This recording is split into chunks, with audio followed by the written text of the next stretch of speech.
annual report to the public. We're going to go ahead and call a meeting, have the report, we'll close the meeting, and then we'll start a regular school board meeting.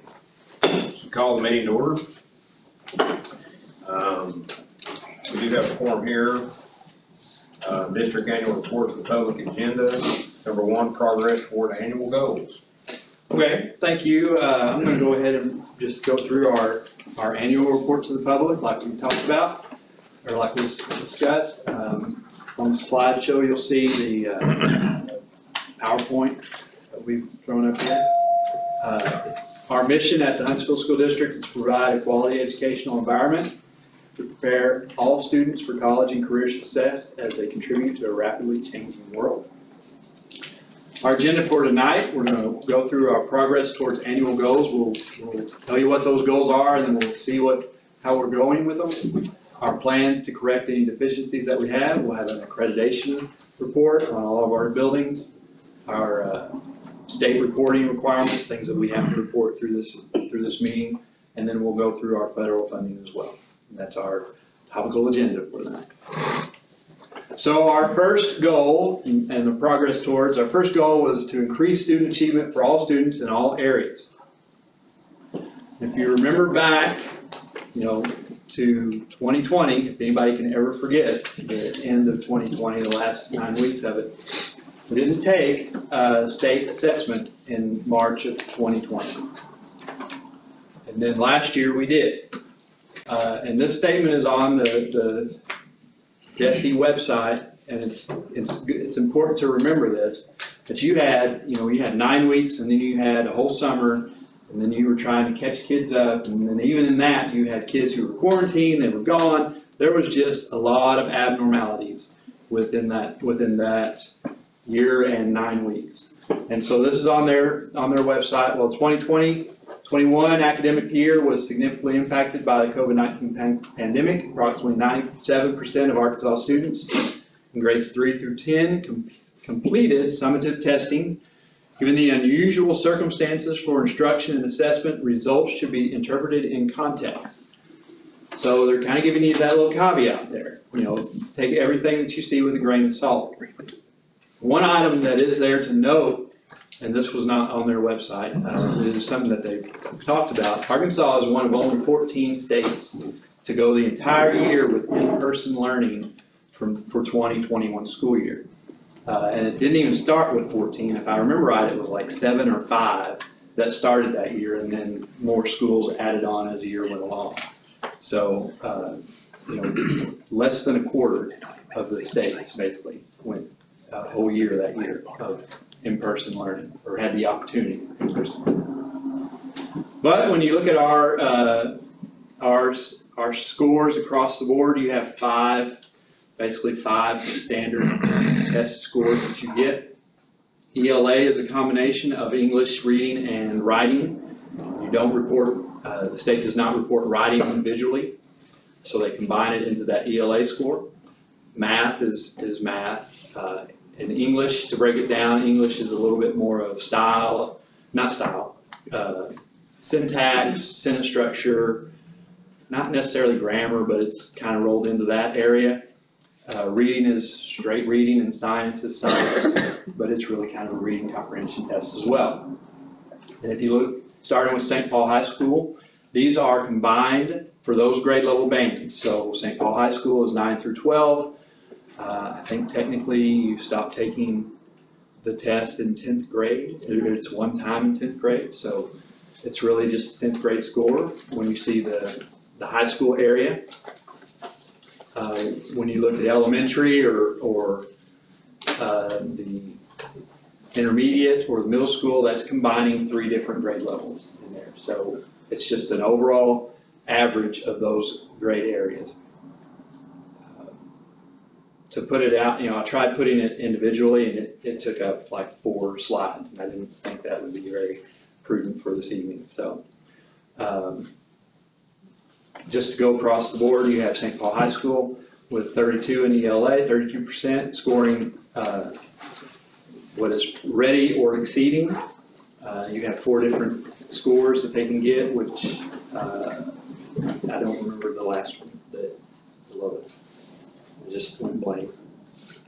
there's exceeding, ready, In need of support. in need of support, and Critical. close and in need of support. So this is 32%, almost 33% of the kids in St. Paul High School were ready or exceeding in that ELA category. 17 in math.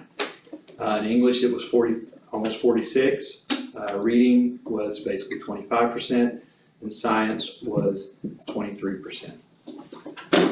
At the elementary, you'll have more kids that are taking the test as well. 27% in ELA, 25% in math, 57, 58 if you want to round up in English, 26 in reading, and 29 in science. At the intermediate school, which those are the kids that are tested, but you put Watson Primary with that because they are a feeder school that goes into it, so that's kind of how they're grouped together. You had ELA at 19%, math at 36, 54% in English, 25% in reading, and 27% in science.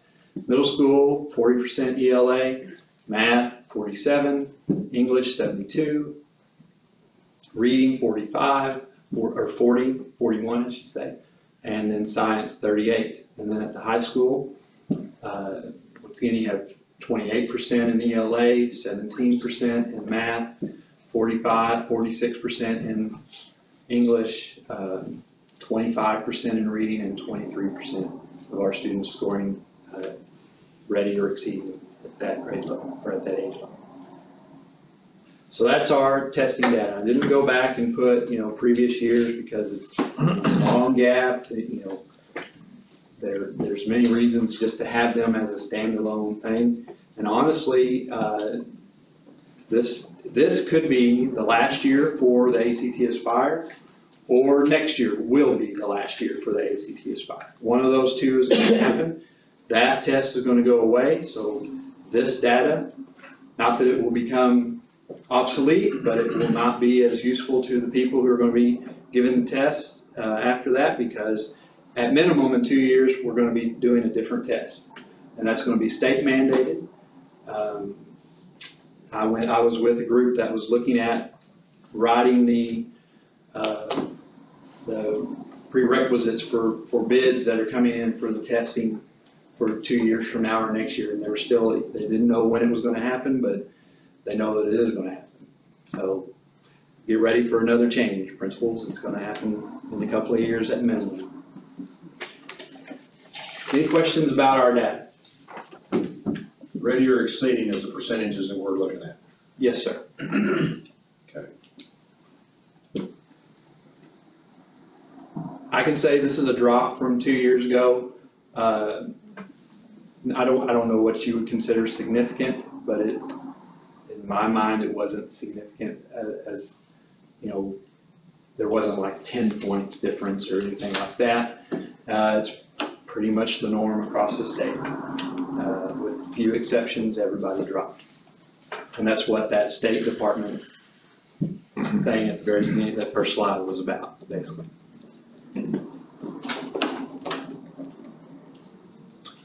So what are we doing to try to correct these? Schools are administering MAP tests and CFAs, Common Formative Assessments to guide instruction and interventions. MAP tests are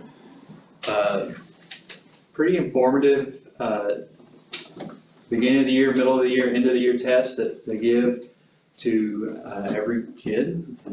I don't know if seniors take it or not, but they help teachers to guide where the kids are, gives you a good status. It correlates with the ACT Aspire, so you can actually, after mid-year, for most grade levels, at least for like third and up, you can kind of see what they're going to score. It even has a correlation between, for the older kids, between what they score in the ACT. So it's kind of predictor for them as they go along. We attended Model School Conference in Nashville this past summer. I wasn't a part of that, but if anybody wants to answer or have questions for that, the people who are in here, they can speak to it. All campuses have participated in the RISE initiative, and administrators are being trained as RISE assessors. RISE is the reading initiative. I don't remember what it's not a reading initiative, it's reading something, it's for reading. Basically, it's an overhaul of the reading instruction in the whole state of Arkansas. Everybody has to do it, all teachers have to go through it to keep their license even. So it's pretty big. And then K through 6 grade levels adopted reading curricula this past year. We had hundreds of books in here, just not more than 3 weeks ago, to distribute to everybody. Books, Yeah, books. real books. God, you can hold on to it. Goal number two is expand the career and technical pathways for our students in order to provide the skills and knowledge they need to secure careers in technical shortage areas in our communities and across the state of Arkansas. So we had the construction of CTE facilities here in Huntsville and in St. Paul. Those were completed and they are in use. And career pathways curriculum for new programs of study that will be taught in these facilities.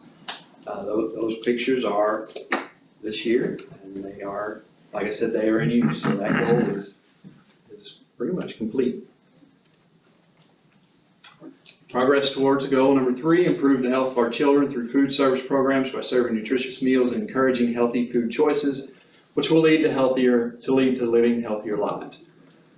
So this past year, as with every school in the state, free meals were offered to every student across the state and in the districts. They did not have to pay for them.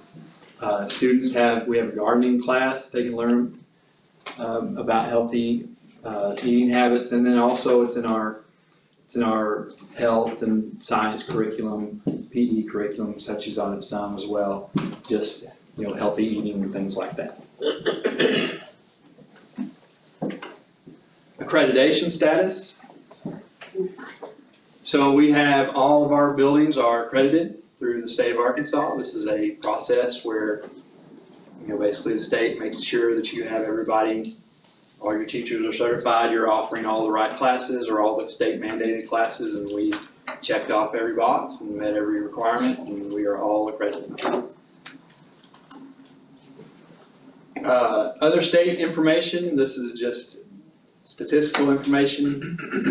The ones that have the asterisk beside it, those are the ones that we kind of calculated in-house because it wasn't ready on the state website, and it may not be ready on the state website. Usually the state pulls this information for you. In the last 2 years, some of that information they weren't requiring it, so you didn't have to, they didn't pull it. We had, actually that's less than 2% retention rate at K1 and 2 in Watson Primary. We didn't have any school choice. And those are people who are school choicing to come to that school. There was 0 retention at Huntsville Intermediate, 4 who school choiced into the district. Huntsville Middle had 0 retention and 2 that school choice, and St. Paul Elementary 0 retention and 0 school choice. At the high school level, you give out different information. We had our calculation with graduation rate was 88.5. College going, that's basically survey data or who enrolled after graduation, 61%. School choice, so that seems like that's less than 1 person. So it would have been, I mean, it's 1, but that over 4 grade levels, you can spread it out. A dropout rate of 3.6, and then we did not have the data for AP exams taken, or excuse me, scored a 3, 4, or 5 on the AP exam this past year. And at St. Paul High School, 100% graduation, college going rate was 30%, school choice and dropout were 0 and not available on the AP exams as well. And then I think this is the last thing, Board of Education training, they're required to have 6 hours. This just shows everybody got at least 6, if not a few hours more of training throughout the year, throughout the calendar year. Dwayne, you're really smart. Sir? So Dwayne's really smart. Oh, my goodness. 11 hours. Food and beverage contracts, we do get some money from vending contracts throughout the year. As this shows, this is our $12,000, almost $13,000 came from that, and these funds are used for student activities. They go back to help out students when they do things at different building levels. Federal funding, I'm not going to read all these amounts to you, but this, I'll point out the totals. Those are in blue. Title I is just economically disadvantaged. That goes to our district in general, but then you can break it down into each building. And we got basically $850,000 for that. And then Title IIA, which is more geared towards PD and things like that, about $117,000. English language learners, which is Title III, was 14.5 basically. Title IV, which is student support, was basically 55 or 54,000. Title V is 44,000 basically, and ESA was 750,000 almost. So a lot of federal funding coming. And that is our report to the public. If you have questions or comments, you can contact me at that number or email me, and I'll be glad to answer it, or if I don't know the answer, I'll look it up for you. Jonathan, on the school meals, you said all of them were free? Yes, sir. And so did anybody pay? Or did we They just? didn't have to, no, sir. Nobody, no, and that was a state program. They just extended it from the end of, when they started in March, they did it again the next year. And so I guess all the parents are notified, you don't have to pay anymore. Wow. Your staff still pays for their meals Right. if they want to, but students are free. And that's continuing again this year. This year also. They're awesome. Wow. Well, I use that as a parent myself. My daughter does not pay meals right. Very good, Tony. Thank you very much. Thank you all. You bet. Thank you. Okay, so I need a meeting, or I need a motion to adjourn this meeting. Make a motion. First for Kevin, second for Kyle, all in favor? Motion carried. Meeting adjourned. Thanks. We've got about